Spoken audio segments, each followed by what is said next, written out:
राष्ट्रीय स्वयंसेवक संघ समय समय पर साहित्य विमोचन एवं व्याख्यानों के माध्यम से राष्ट्रीय विचारों को समाज के विभिन्न क्षेत्रों में ले जाने का कार्य करता रहा है। इसी क्रम में विकसित भारत में हमारी भूमिका विषय पर चिंतन हेतु एक व्याख्यान महाराजा छत्रसाल बुंदेलखंड विश्वविद्यालय छतरपुर मप्र के जेसी बोस हॉल में कार्यक्रम आयोजित हुआ, जिसमें महाराजा छत्रसाल बुंदेलखंड विश्वविद्यालय छतरपुर मप्र की प्रो डॉक्टर शुभा तिवारी कुलगुरु ने अध्यक्षता की। मुख्य वक्ता के रूप में डॉक्टर नितिन सहारिया प्रांत प्राध्यापक कार्य प्रमुख महाकौशल प्रांत नर्मदा प्रसाद गुप्त विभाग संघचालक और जिला संघचालक छतरपुर विनोद दुबे मंचासीन रहे।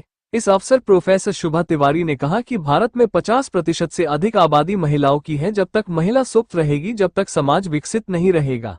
हमारा इतिहास महिलाओं को कुचलने का नहीं रहा, ये विश्व नारी शक्ति से चलायमान है। अधिकांश पुरुष आदिशक्ति की चेतना को मानते हैं। हम नकारात्मक और हिंसात्मक विचार से नहीं उबरेंगे, तब तक भारत विकसित नहीं होगा। मुख्य वक्ता डॉक्टर नितिन सहारिया प्रांत प्राध्यापक ने विकसित भारत में हमारी भूमिका विषय पर संबोधन दिया कि स्त्री और पुरुष से मिलकर समाज चलता है।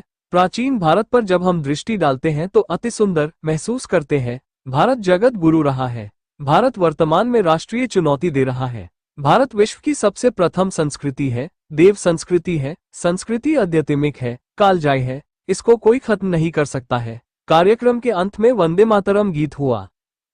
विकसित भारत में हमारी भूमिका इस विषय पर बहुत ही गूढ़ विचार मंथन हुआ।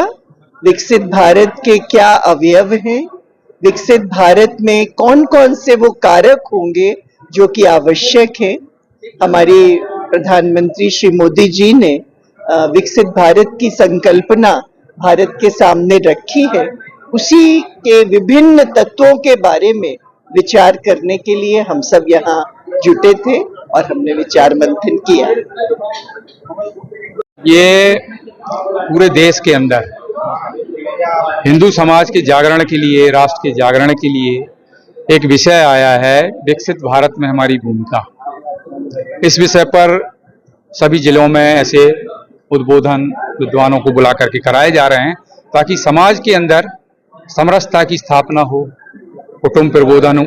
और जो परम पूज्य सरसंघचालक जी ने जो 5 बातें बताई हैं, पंच प्राण जिसको हम कहते हैं या पंच परिवर्तन, उसमें 100 का जागरण, पर्यावरण संरक्षण, नागरिक कर्तव्यों का बोध, इन सारे विषयों को लेकर के और समाज के जागरण के लिए हमारे अंदर राष्ट्रवाद का जागरण हो, हमारा समाज संगठित हो, राष्ट्र के ऊपर जो विपदाओं के बादल मंडरा रहे हैं वो समाज जागरण होने से ही उसका समाधान होने वाला है। उसके लिए कार्यक्रम जो है सभी जगह पर ऐसा हो रहा है, हर जिलों में।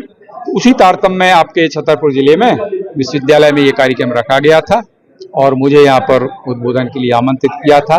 मैं यहाँ पर आया। आप सभी के लिए धन्यवाद।